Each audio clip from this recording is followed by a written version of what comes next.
Hello दोस्तों। मेरा नाम है मोहित और आज हम लाए हैं ट्रक ड्राइवर राजेश जी की आप बीती, जिसे सुन के आप लोगों को सच में डर लगेगा। तो चलिए अब इस कहानी को राजेश जी के नजरिए से सुनते हैं। लेकिन उससे पहले अगर आप लोग चाहते हैं कि आपका नाम वीडियो में लिया जाए तो कमेंट में अपना नाम और अपने शहर का नाम जरूर लिखें। तो अब ज्यादा समय नहीं लेते हैं, चलिए कहानी की शुरुआत करते हैं। मेरा नाम है राजेश और मेरी उम्र 38 साल है। और मैं आज आपको एक ऐसी कहानी सुनाने जा रहा हूं जो मेरे साथ तब हुआ था जब मैं ट्रक चलाता था। वो साल था 2012 और मैं अपनी नई नवेली अशोक लीलैंड ट्रक को लेकर देश के कोने कोने में सामान पहुंचाया करता था। मेरा खलासी था विक्रम, जिसे सब प्यार से विक्की बुलाते थे। विक्की मुझसे 10 साल छोटा था, दुबला पतला लेकिन हिम्मत का धनी। हमारा काम था मुंबई से कोलकाता तक माल पहुंचाना। यह कहानी उस सफर की है जब हमें नागपुर से रायपुर के बीच का रास्ता तय करना था। उस रास्ते को पार करते हुए बीच में एक जगह पड़ती है जिसे स्थानीय लोग भूती मोड़ कहते थे।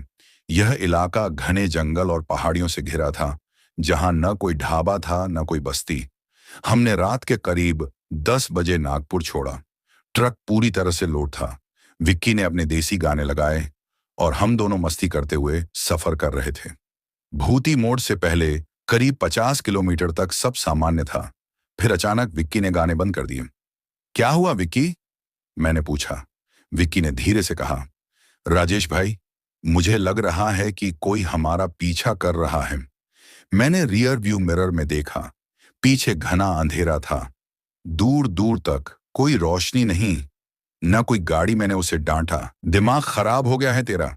यहां कौन पीछा करेगा? तू ज्यादा मत सोच और सो जा, कल सुबह तुझे गाड़ी चलानी है। विक्की ने फिर भी कहा, नहीं भाई, कसम से मुझे ठंड लग रही है, जबकि इतनी गर्मी है। मैंने ऐसी बंद कर दिया और खिड़की का शीशा थोड़ा नीचे किया। रात की ठंडी हवा अंदर आई, साथ ही जंगल की नमी और एक अजीब सी सड़ी हुई गंध। हमें नहीं पता था कि यह रात हमारी जिंदगी का सबसे खौफनाक मोड़ साबित होने वाली थी। जैसे ही हम भूती मोड़ के पास पहुंचे, वह सड़ी हुई गंध तेज हो गई। ट्रक की हेडलाइट्स सिर्फ 20-30 फीट आगे तक ही रोशनी कर पा रही थीं। बाकी सब अंधेरे के काले समंदर में डूबा था। विक्की अब कांप रहा था। भाई यहां रोक दो, आज रात यहीं रुक जाते हैं, विक्की ने लगभग फुसफुसाते हुए कहा। पागल हो गया है क्या? इस सुनसान जगह पर रुकेंगे? यहां चोर डाकू भी घूमते हैं, मैंने उसे झिड़क दिया। तभी रोड के किनारे जहां घने पेड़ शुरू होते थे, मुझे एक सफेद परछाई दिखाई दी। वह परछाई कुछ सेकंड के लिए स्थिर रही और फिर बिजली की तेजी से हमारी तरफ भागी। वह इतनी तेज थी कि मैं ठीक से देख भी नहीं पाया कि वह इंसान था, जानवर था या कुछ और। डर के मारे मेरे हाथ से स्टीयरिंग व्हील लगभग छूट गया। मैंने तुरंत ब्रेक लगाए। भयानक आवाज के साथ ट्रक रुक गया। मैंने गहरी सांस ली। क्या था वो? विक्की की आवाज कांप रही थी। पता नहीं, शायद कोई जानवर रहा होगा, लेकिन मेरे दिल को पता था कि वह कोई जानवर नहीं था। जैसे ही ट्रक रुका, ट्रक के इंजन ने अजीब सी घरघराहट की और अचानक बंद हो गया, पूरी तरह से बंद। मैंने चाबी घुमाई, कोई प्रतिक्रिया नहीं। बार बार कोशिश की, लेकिन इंजन स्टार्ट नहीं हुआ। विक्की और मैं अब घनघोर अंधेरे के बीच फंस चुके थे। चारों तरफ सन्नाटा था, ऐसा सन्नाटा जो चिल्ला रहा था। लगता है इंजन में कुछ खराबी आ गई। विक्की, तुझे कहाँ था? सर्विसिंग करा लेते। मैंने खुद को शांत रखने की कोशिश करते हुए कहा। भाई यहां मत रुको, विक्की ने फिर से विनती की। यहां कुछ ठीक नहीं है, मैं उतर कर देखता हूं। मैंने उसे रोकने की कोशिश की, लेकिन विक्की ने टॉर्च उठाई और बिना कुछ कहे दरवाजा खोलकर नीचे उतर गया। वह ट्रक के बोनट के पास गया। मैं केबिन में बैठा इंतजार कर रहा था और मेरी आंखें अंधेरे में कुछ ढूंढ रही थीं। विक्की ने बोनट खोला और टॉर्च की रोशनी इंजन पर डाली। राजेश भाई, यहां कोई तार कटा हुआ नहीं लग रहा। सब ठीक लग रहा है, विक्की ने आवाज लगाई। तभी मुझे ट्रक के पिछले टायर की तरफ एक हल्की सी खड़खड़ाहट सुनाई दी, जैसे कोई धीरे धीरे भारी जंजीर घसीट रहा हो। विक्की जल्दी ऊपर आ, मुझे आवाज आ रही है, मैंने चिल्लाकर कहा। विक्की ने शायद आवाज नहीं सुनी, या वह इंजन देखने में इतना मशगूल था कि उसने ध्यान नहीं दिया। मैंने फिर से हॉर्न बजाने की कोशिश की, पर हॉर्न भी नहीं बजा। बैटरी पूरी तरह से डेड हो चुकी थी। यह असंभव था, क्योंकि हमने बस कुछ घंटे पहले ही सफर शुरू किया था। मैंने केबिन से बाहर झांकने की कोशिश की, लेकिन अंधेरे में कुछ नहीं दिखा। मेरी नजर विक्की पर थी, जो अभी भी बोनट के पास खड़ा था। तभी टॉर्च की रोशनी अचानक फड़फड़ाई और बुझ गई। अंधेरा, घनघोर अंधेरा। विक्की के पास अब कोई रोशनी नहीं थी। विक्की, विक्की, कहाँ है तू? मैं चीखा। कोई जवाब नहीं। 1 मिनट तक सन्नाटा पसरा रहा और फिर एक पतली सिसकती हुई आवाज आई।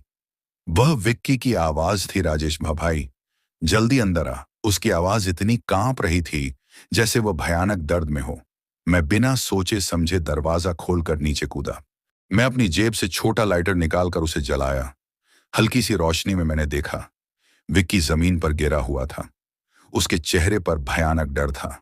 आंखें फटी हुई थीं और सबसे डरावनी बात, उसके पैर और ट्रक के बीच की जमीन पर लाल गाढ़ा खून फैला हुआ था। विक्की, क्या हुआ तुझे? मैं घबराकर उसके पास भागा। जैसे ही मैं उसके पास पहुंचा, विक्की ने मेरी शर्ट पकड़ ली और बोला, भागो यहां। वो है। वह कुछ और बताने की कोशिश कर रहा था, लेकिन उसकी सांसें तेज हो रही थीं। मैंने उसके शरीर को देखा। उसके सीने पर, गले पर तेज नाखूनों के गहरे निशान थे, जैसे किसी ने उसे बेरहमी से नोच लिया हो। किसने किया? ये कौन है यहाँ? मैंने डरते हुए पूछा। विक्की ने अपनी आंखें घुमाई और अपनी उंगली ट्रक के पिछले हिस्से की तरफ इशारा की। मैंने पीछे मुड़कर देखा। वहां कुछ नहीं था, बस अंधेरा। जैसे ही मेरी नजर वापस विक्की पर पड़ी, उसने एक जोरदार दर्द भरी चीख मारी और अचानक शांत हो गया। उसकी आंखें खुली थीं, लेकिन अब उनमें कोई जीवन नहीं था। मेरे खलासी, मेरे छोटे भाई विक्की की मौत हो चुकी थी। मेरी बाहों में उस सुनसान डरावने भूती मोड़ पर मैं स्तब्ध रह गया। मैं होश में आया और मुझे लगा कि मुझे यहां से भागना होगा। मैंने विक्की के शरीर को सड़क के किनारे घसीटा और फिर वापस ट्रक के केबिन की ओर भागा। मेरा एकमात्र लक्ष्य था इंजन स्टार्ट करना और इस नर्क से दूर जाना। जैसे ही मैंने ड्राइवर का दरवाजा खोला, मुझे ट्रक के अंदर एक ठंडक महसूस हुई, जो बाहर की ठंडी हवा से कहीं ज्यादा भयानक थी। मैंने चाबी घुमाई। कुछ नहीं हुआ। मैंने पसीना पोंछा और फिर कोशिश की। इस बार भी कुछ नहीं। तभी मुझे लगा जैसे कोई मेरे कंधे पर हाथ रख रहा है। मैं डर के मारे जम गया। मैंने हिम्मत करके धीरे से पीछे मुड़कर देखा। कुछ नहीं, लेकिन केबिन में अब भयानक सड़ी हुई गंध भर चुकी थी, जो विक्की के पास महसूस हुई थी। मैंने तुरंत दरवाजा बंद कर दिया और खुद को अंदर लॉक कर लिया। मैंने अपने मोबाइल फोन को देखा। नो नेटवर्क सिग्नल मर चुका था। मैं सीट पर सिकुड़ कर बैठ गया। मैंने अपनी आंखें कसकर बंद कर ली और भगवान को याद करने लगा।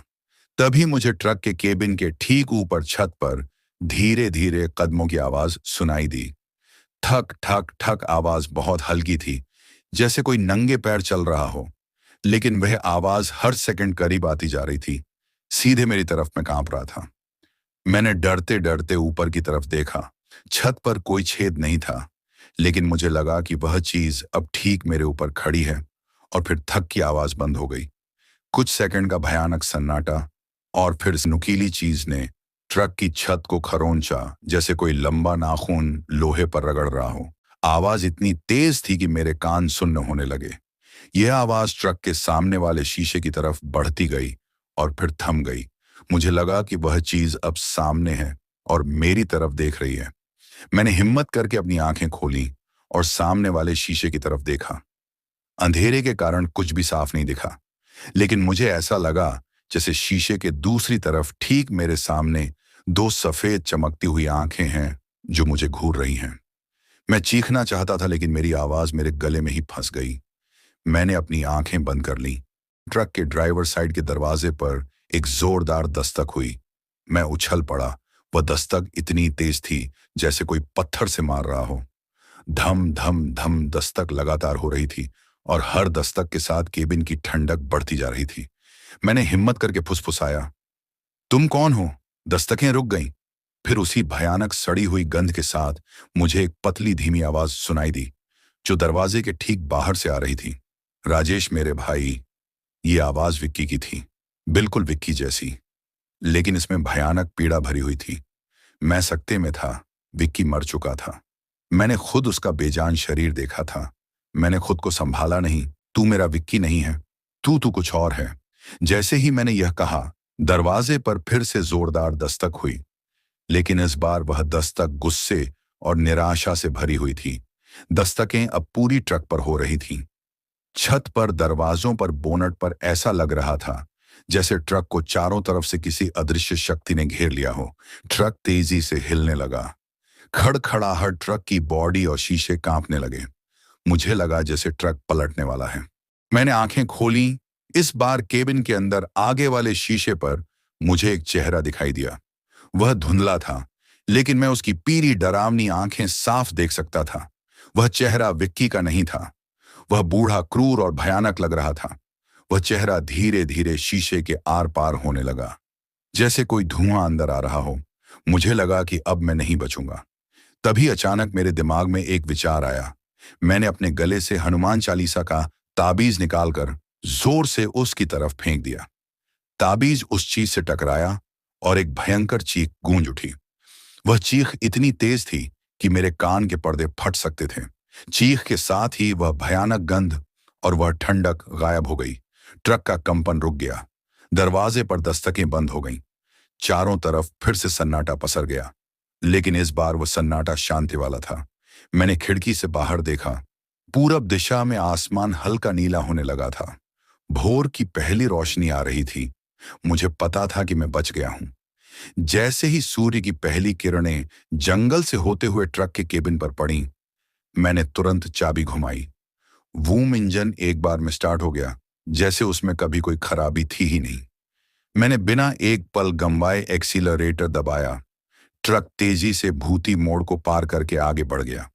मैंने पीछे मुड़कर नहीं देखा। मैं बिना रुके सीधा रायपुर पहुंचा। सबसे पहले मैंने पुलिस को फोन किया और विक्की की मौत की खबर दी।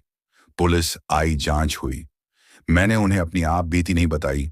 मैंने विक्की के अंतिम संस्कार की पूरी व्यवस्था की। मेरा साथी, मेरा भाई, उस भयानक रात की भेंट चढ़ गया था।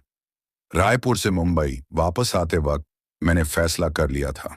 जब मैं मुंबई पहुंचा तो मैंने वह ट्रक, वह अशोक लीलैंड, उसे कबाड़ में बेच दिया। मैं उस ट्रक को अब एक पल के लिए भी अपनी आंखों के सामने नहीं रखना चाहता था। वह ट्रक अब मेरे लिए सिर्फ लोहे का ढेर नहीं था। वह एक श्राप था जो मेरे दोस्त की जान ले चुका था। आज 13 साल हो गए हैं, मैं अब भी ट्रक नहीं चलाता।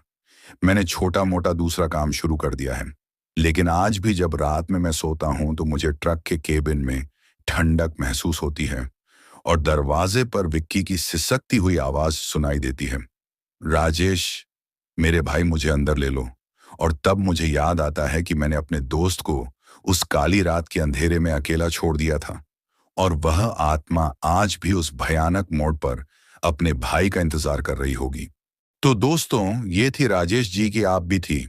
ये कहानी आपको कैसी लगी, हमें कमेंट बॉक्स में बताएं, और ऐसी ही और कहानियां सुनने के लिए हमारे चैनल को सब्सक्राइब करें और वीडियो को लाइक करें।